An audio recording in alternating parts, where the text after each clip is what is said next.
उनका सपना था, उन्होंने खुद अच्छी से अच्छी शिक्षा हासिल की और उनका सपना था कि भारत जब आज़ाद होगा तो हमारे देश के बच्चों को, चाहे गरीब का बच्चा हो चाहे अमीर का बच्चा हो, हमारे देश के हर बच्चे को अच्छी से अच्छी शिक्षा मिलनी चाहिए। अच्छी शिक्षा मिलेगी तभी देश तरक्की कर सकता है। लेकिन पिछले 70 साल के अंदर, 75 साल के अंदर आज़ादी के बाद हमारे देश में दो तरह की शिक्षा प्रणाली शुरू हो गई। एक शिक्षा प्रणाली थी पैसे वालों के लिए और एक शिक्षा प्रणाली थी गरीबों के लिए। गरीबों के बच्चे सरकारी स्कूल में पढ़ते थे, पैसे वालों के बच्चे प्राइवेट स्कूलों में पढ़ते थे। सरकारी स्कूलों को जानबूझ के 75 साल में और खराब और खराब और खराब कर दिया गया। किसी के पास दो पैसे भी बेचारा अगर समेट लेता था, बचा लेता था, तो अपने प्राइवेट स्कूल में पढ़ाता था।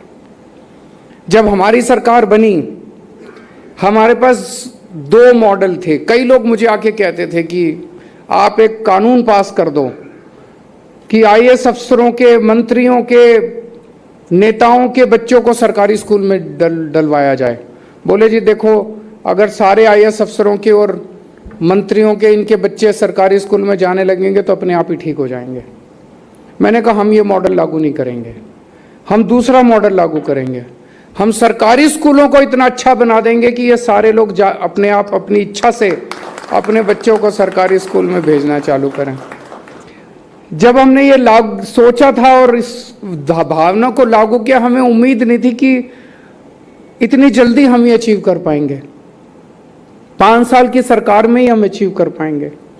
75 साल तक बाकी ये सारी पार्टियां, सारी सरकारें नहीं कर पाई।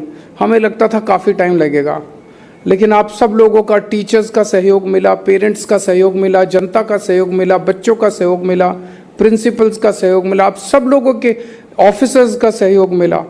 आप सब लोगों के सहयोग से हम लोगों ने इसे 5 साल के अंदर हम सब ने मिलके दिल्ली के स्कूलों को, सरकारी स्कूलों को इतना शानदार बना दिया।